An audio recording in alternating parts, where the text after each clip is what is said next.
Well, thank you very much, everybody. It's a great honor to have President Ferdinand Marcos Jr. of the Philippines, a great family legacy, and highly respected in this country. I know that because I have many friends in the Philippines, and there's great respect, or I couldn't say it, so congratulations. Thank you. We're going to be talking about trade. We're going to be talking about war and peace.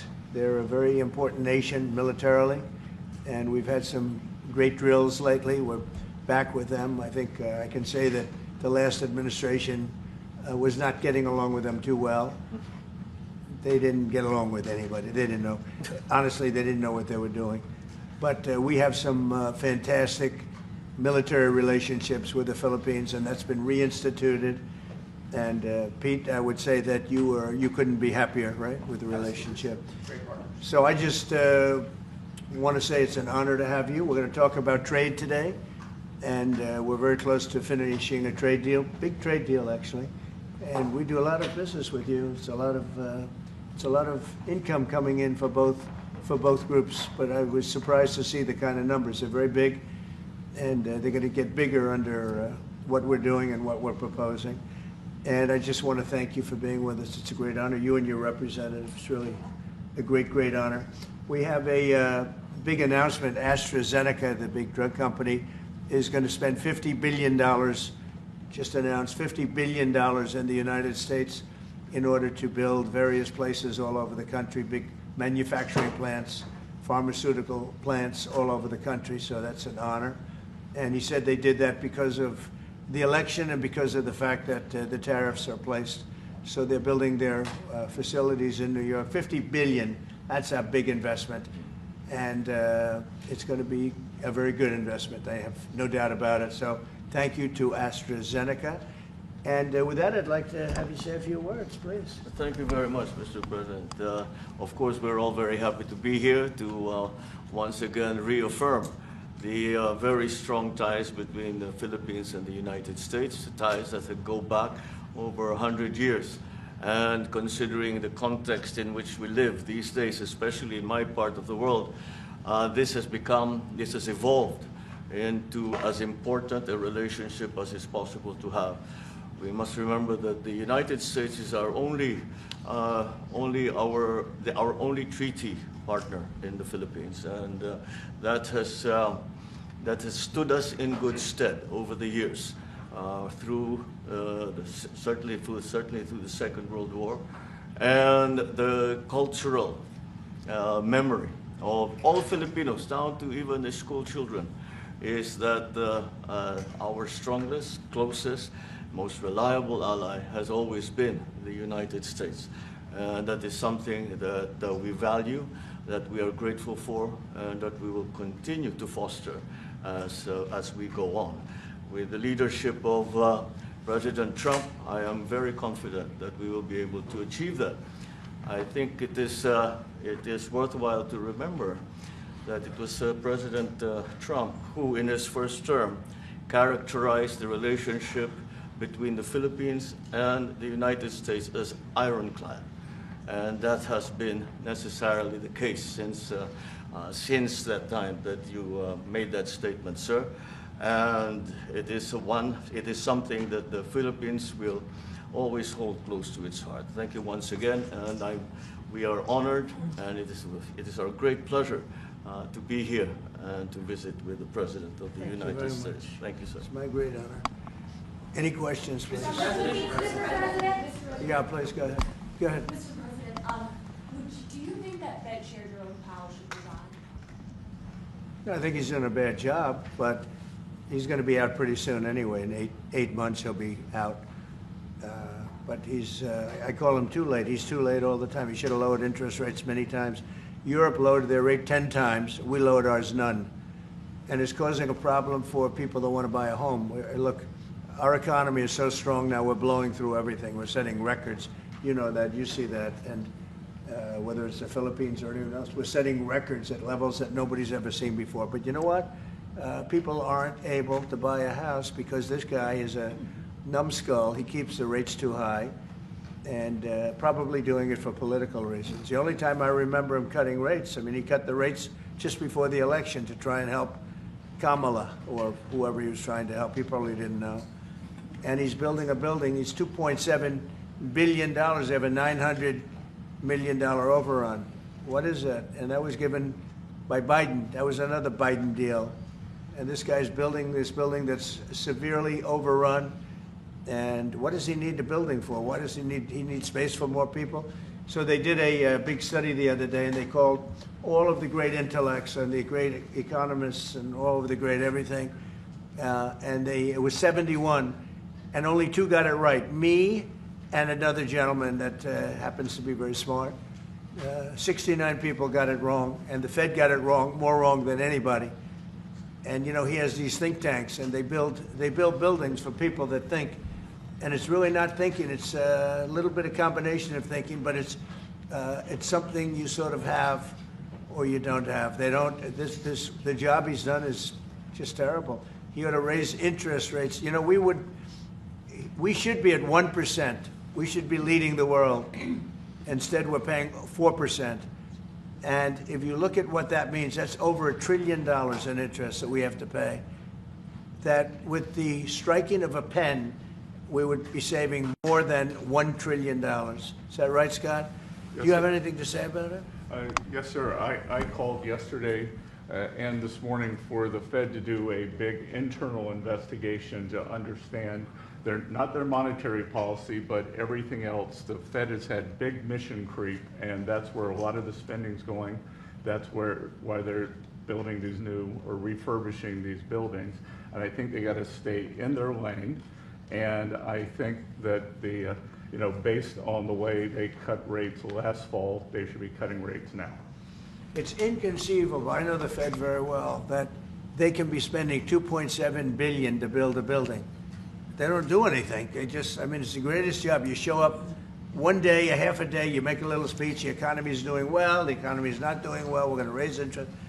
And he's got it wrong. That's why I call him too late, T-O-O, too late. And it's really too bad. But it is affecting people that want to buy houses, and that shouldn't happen. And Mr. President. And you know, he should lower them. Those rates should be 3 points lower. That's what they should be, 3 points lower, maybe more than that. I would like to ask both of you Yes. one person. Mr. President Marcos, next year, Philippines is going to be the rotating chair of ASEAN. I wonder how do you plan to balance your relationship between the United States and China? And for President Trump, Kremlin yesterday said if you are going to Beijing in September, they wouldn't rule out a meeting between you and President Putin. Is such a meeting possible? And how soon do you plan to visit China? Well, we have a lot of meetings possible. President Xi has invited me to China, and we'll probably be doing that in the not too distant future, a little bit out, but not too distant. And I've been invited by a lot of people, and we'll make those decisions pretty soon. Please. Next side of the Well, as you say, we are chairing ASEAN for 2026. There is no need, in a sense, to balance, as you characterize, to balance our relationship between the United States and China, simply because our foreign policy is an independent one, and we are essentially concerned with the defense of our territory and the exercise of our sovereign rights.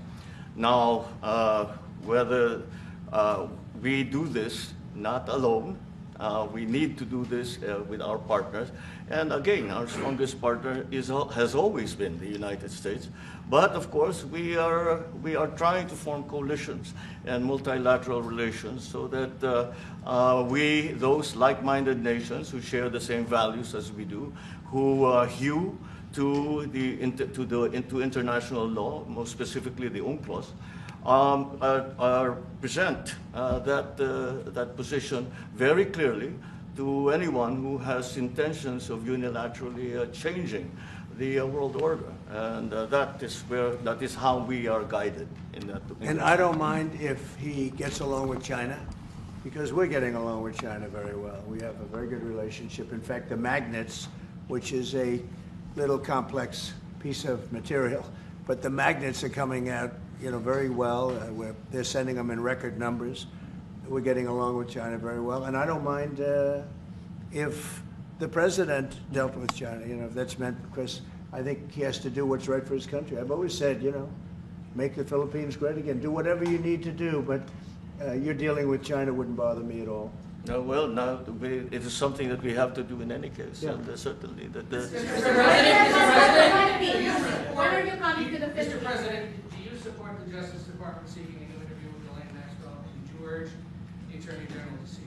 I don't know anything about it. They're going to what? Meet her? Your Deputy Attorney General has reached out to Ghislaine Maxwell's attorney asking for a new interview. Yeah, I don't know about it, but I think it's something that sounds appropriate to do, yeah. Do you have any concern that your Deputy Attorney General, as your former attorney, would be conducting the interview, given? No, I have no concern.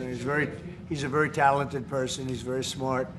I didn't know that they were going to do it. I don't really follow that too much. It's sort of a witch hunt, just a continuation of the witch hunt. The witch hunt that you should be talking about is they caught President Obama absolutely cold, Tulsi Gabbard.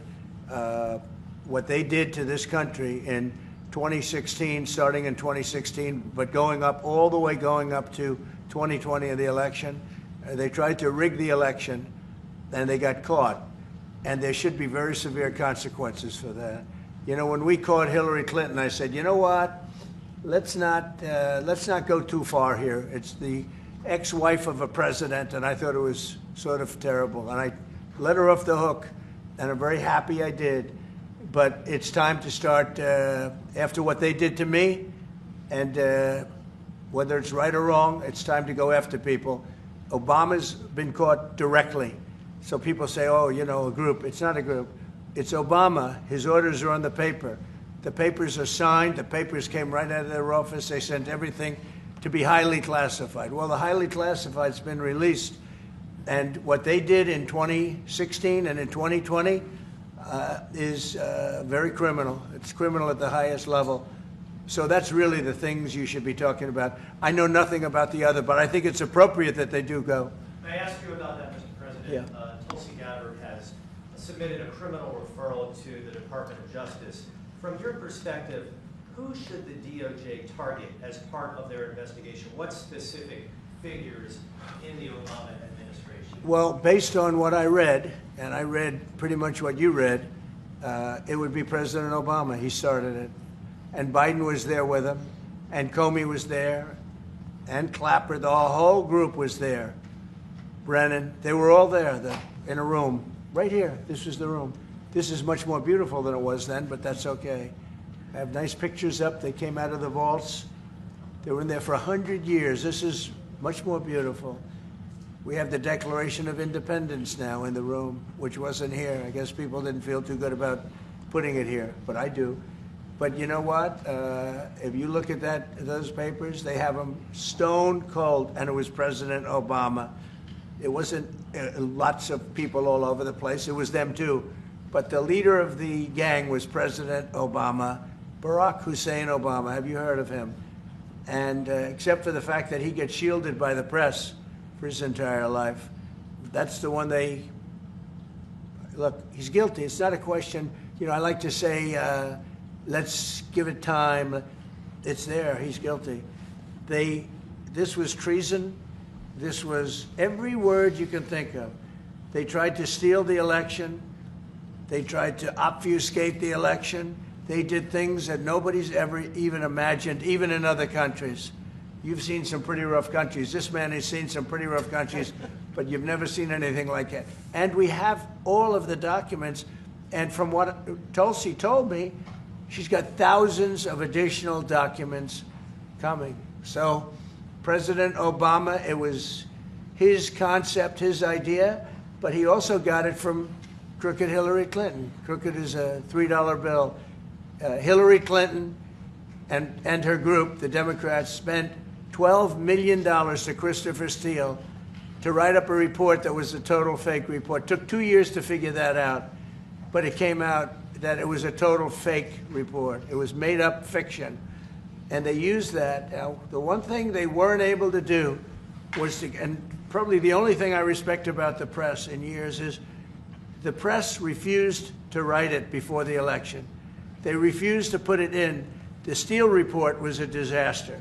all lies, all fabrication, all admitted, an admitted fraud. She paid $12 million, and the Democrats, for that report to a wise guy named Christopher Steele. He wrote a phony report, and they wanted to get that report in before the election. And I'll tell you what, I talk about all the time, the fake news, how bad it is. But in this case, they wouldn't do it. They saw it, they read it, and they said, we don't believe it. And it was only after, substantially, like a month and a half after the election, that it got printed, and it was a big wisp. It was just like a bang of nothing, because the election had ended. If that report had gotten published by the New York Times or somebody, and I respect the Times for maybe only this, because they're crooked as you can be. They're a terrible paper, a crooked, corrupt paper. But for this one moment, they said, this is bullshit, we can't put this in. And neither could any other paper. Wall Street Journal's a lousy paper, very, very dishonest paper. As you see, I'm suing them for a lot of money because they do things very badly. It's got a nice name, but it's really, in my opinion, it's a terrible paper. And it can be corrupt. But just so you know, they didn't take the Steele report.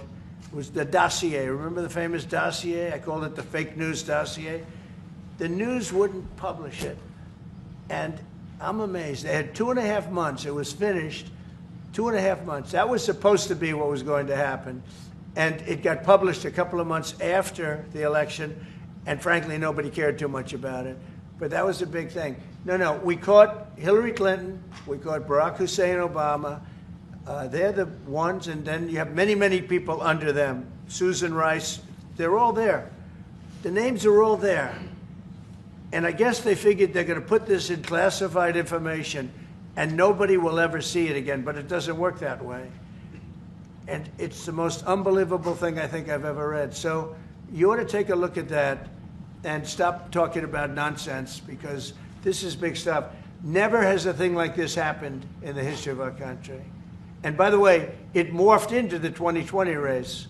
And the 2020 race was rigged, and it was a rigged election. And because it was rigged, we have millions of people in our country. We had inflation. We solved the inflation problem. But millions and millions of people came into our country because of that. And people that shouldn't have been, people from gangs and from jails and from mental institutions, people that we don't want in our country, and people that we're getting out, dangerous people. 11,888 murderers, many of them, 50%, more than 50%, murdered more than one person. I hate to say this with such a distinguished guest, but you know, they asked me a question. I got to answer the question. No, Barack Hussein Obama is the ringleader. Hillary Clinton was right there with him, and so was Sleepy Joe Biden, and so were the rest of them. Comey, Clapper, the whole group. And they tried to rig an election, and they got caught. And then they did rig the election in 2020. And then because I knew I won that election by a lot, I did it a third time, and I won in a landslide. Every swing state, won the popular vote. But I won that all the same way in 2020. And look at the damage that was caused.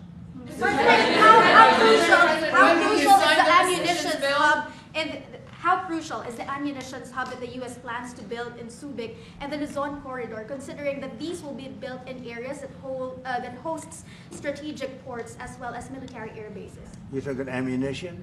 Yes, the U.S. House Congressional Committee on Appropriations approved a budget. Well, it's very important. Otherwise, we wouldn't have approved it. Sorry? Yeah, it's very important. Otherwise, we wouldn't. We need ammunition. We're going to end up in a few months, we'll have more ammunition than any country has ever had. We're going to have more missiles than any country has ever had. We're going to have all the speedy missiles. We'll have the speedy ones, the slow ones, the accurate ones, the ones that are slightly less accurate. We have everything. But we will have more ammunition than any country has ever had. It's very important to me. Okay.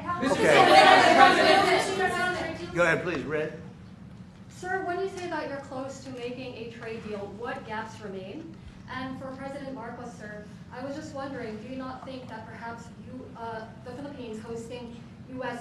missile systems could be considered escalatory by China, especially because they can strike defensively by China? Thank you. Well, it's an honor to be with this gentleman. You know, I've known him, and I've known his family, actually, but I've known him. And I assume you're from the Philippines? Are you from the Philippines? Yes, sir. That's good. You're very lucky to be from the Philippines, right? It's a great place. But we're going to have a very good relationship. I mean, I know you had some problems with another president, and it was not your fault. It was the president's fault. And the country was maybe tilting toward China, but we untilted it very, very quickly. But you know, you had a country that was tilting toward China for a period of time, and I just don't think that would have been good for you. You can deal with China, you should deal with China, but when I got elected, everything changed, and they came right back to us. Say it again? Yeah, Brian, go ahead. Oh, Mr. President, I just wanted to piggyback off the Sorry, I had a housing. question to President Marcos. Yes. I'm sorry, what was the question again? It was about whether having U.S. missiles hosted in the Philippines could be considered escalatory by China.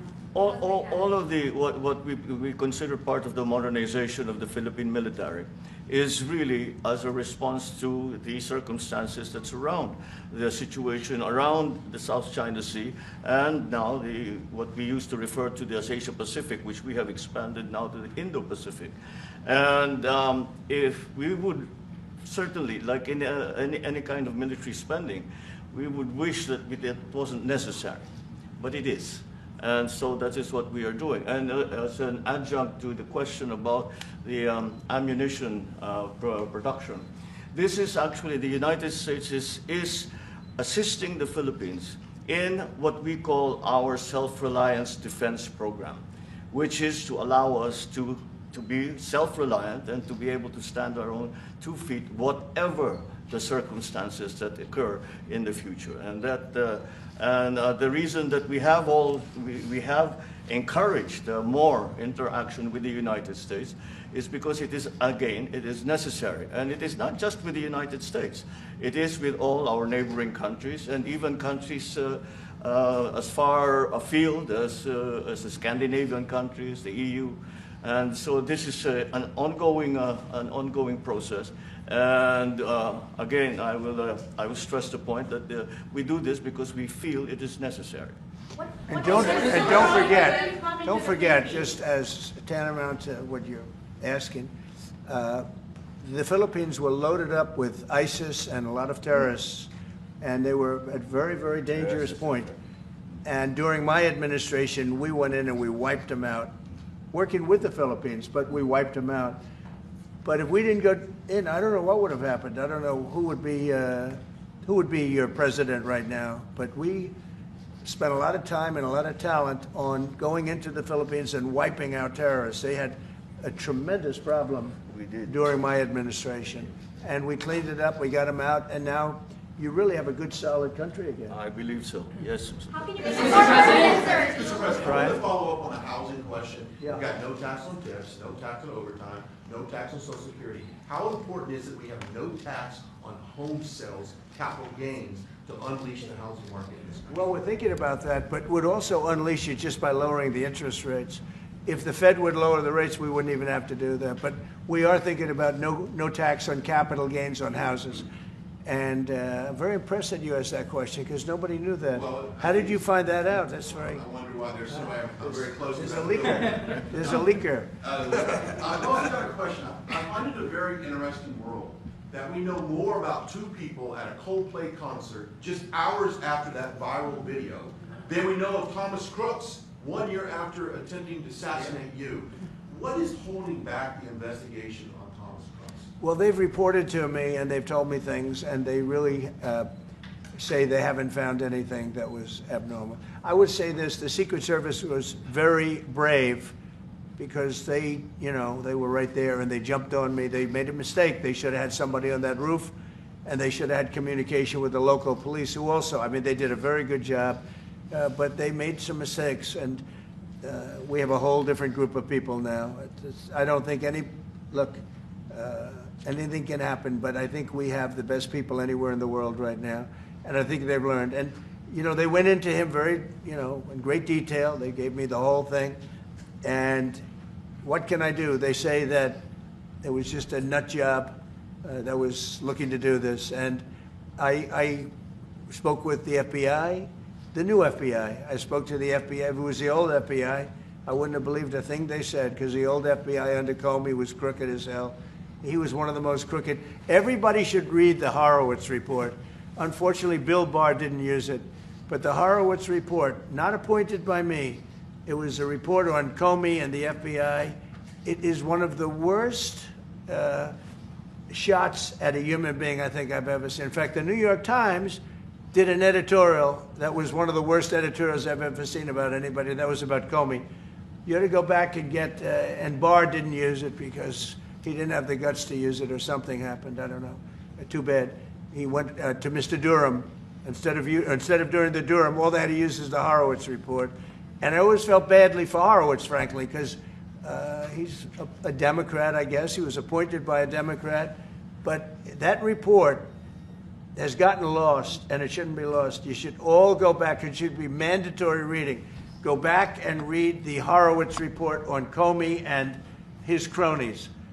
And you'll see exactly, we're going to add that to all the stuff that we found. It just confirms it. But what we found is even more so. Now, we found absolute, this isn't like evidence, this is like proof, irrefutable proof that Obama was seditious, that Obama was trying to lead a coup. And it was with Hillary Clinton, with all these other people.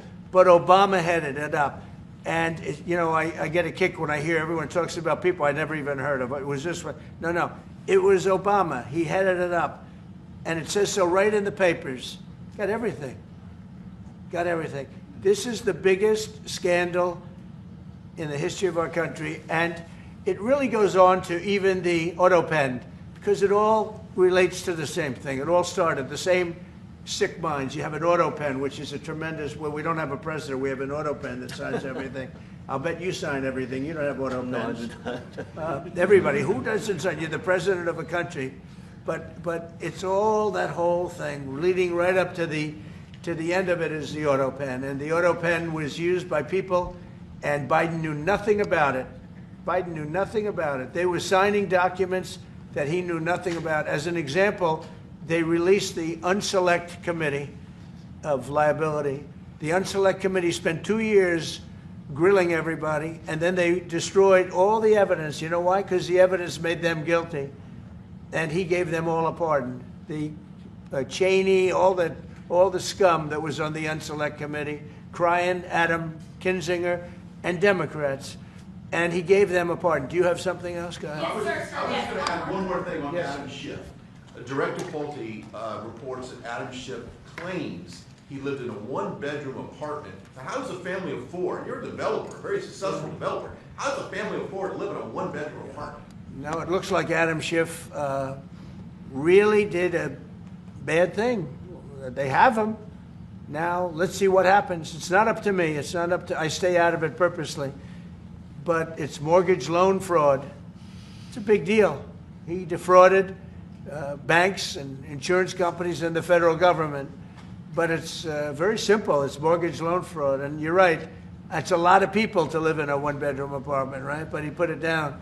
But he has a lot of other things far worse than that. So, no, Adam Schiff, they have him 100% on mortgage fraud. Now, if there's anybody else in this room except you would have no problem. But anybody else in this room, you'd have a problem. I'd have a problem. Yeah, please. So there was a hearing yesterday in the Harvard case. Would you allow Harvard to get their federal dollars back as a part of any agreement with the administration? No, I'm not giving. Harvard's been given $7 billion. Can you believe it? By the Fed, $7 billion. And we want money to go to all universities, not Harvard. Harvard got more than anybody else. They have $52 billion. They get huge tax incentives and tax breaks on that $52 billion. But they have $52 billion, and they got $7 billion over a short period of time.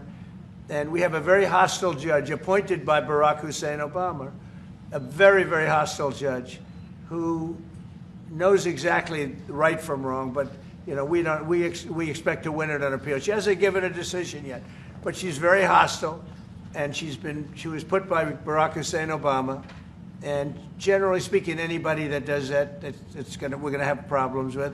So we don't expect to have. We won the case yesterday. Anybody that was there that was a neutral would say we easily won the case. But a lot of the case, and a big part of it's going to be how much money Harvard gets in the future. That's not part of the case, and they're not going to get very much. Mr. President, where are we in terms of negotiating about the reciprocal tariff? How far are we With who? from With the Philippines? Yes, Oh. sir. How far Are you we from the Philippines? Yes, sir. Good. I'm from the Philippines. How far are we from achieving? Well, it's free tough. He's a trade? very tough negotiator. So far, we're not there because he's negotiating too tough. In fact, I used to like him better than I do now. He's too tough. But we'll probably agree to something. But he's strong, a strong negotiator. He loves your country. Mr. When President, are you coming to the Yeah, Philippines, sir? please. You talked a lot about the severe consequences that those who were involved in the Russia hoax must face. In your view, sir, what are the next steps now that these documents are out there and Tulsi Gabbard? Well, the Justice Department would have to act. And we have a very competent, very good, very loyal to our country person in Pam Bondi, very respected. And it's going to be her decision. Just a follow-up to that, sir. Kristi Noem was in New York City visiting an off-duty CBP officer who was allegedly shot this weekend by an illegal alien who came into the country during the previous administration. Right. What is your message to any local leaders who continue to push sanctuary city policies after this nearly tragic incident? So the only thing I don't understand, because you like to understand things and we're all smart people and all, but why would they allow 21 million people into our country, unvetted, unchecked? You don't allow it. You wouldn't allow people then. He's tough. No, their country's run properly. Biden and his group of thugs, and I don't think it was Biden, I think it was the people that surrounded that beautiful Resolute desk right behind you. They allowed 21 million people, probably much more than that, and many of them came from jails and gangs and drug dealers and mental institutions, insane asylums. Many of them are very sick. 21 million, probably 25 million, probably even more than that. And we're getting them out. Many were murderers, as I said. They killed people. Many killed more than one person. Stone cold murderers. I don't understand why they would have allowed that. There's only two reasons: the vote, because they want voters. That's one reason. I don't think they would have done it for that because they cheat. You know, they're so good at cheating, they don't need that. But the vote, and the second reason is they hate our country. I think they hate our country. I actually do. And it's the biggest problem. I mean, much of our time is spent with, you know, we have the strongest border anywhere in the world now. Maybe even stronger than your border, if you can believe it. We have no people came in last month, zero, which is pretty amazing. I'm not even sure I can believe that. But liberals are the ones that do that calculation. So, but we had no people come in. A year ago, we had hundreds of thousands of people come in. Hundreds of thousands of people. And they flowed in. And if it wasn't for the election, it would have been millions of people came in last year. So millions of people prior to election time, they allowed millions and millions of people to come into our, I mean, you saw it. They'd open the gates. If you took an Alabama-LSU football game that holds 128,000 people, I was there, 128,000 people, and I liked them and they liked me. But if you took that and doubled it, that's what used to flow into our country on a daily basis. It's not even believable. And we're getting them out, and we're starting with the worst ones. And we had a man shot yesterday, a police officer who's a great gentleman, shot right here in the throat. Probably won't be able to speak again. But he was brave, and he shot the other guy, and they ended up getting him. And you saw the scene where his friend took him to a hospital and dumped him down on the sidewalk. The whole thing was crazy. But why would anybody do to our country what these Democrats have done? And honestly, we can never forget it. We can never forget it. What they have done, the damage that they've done to America is very, very sad. Thank you very much, everybody. Thank you, Fred. We're headed out. Headed out right today. Thank you, Fred. We're moving. Let's go.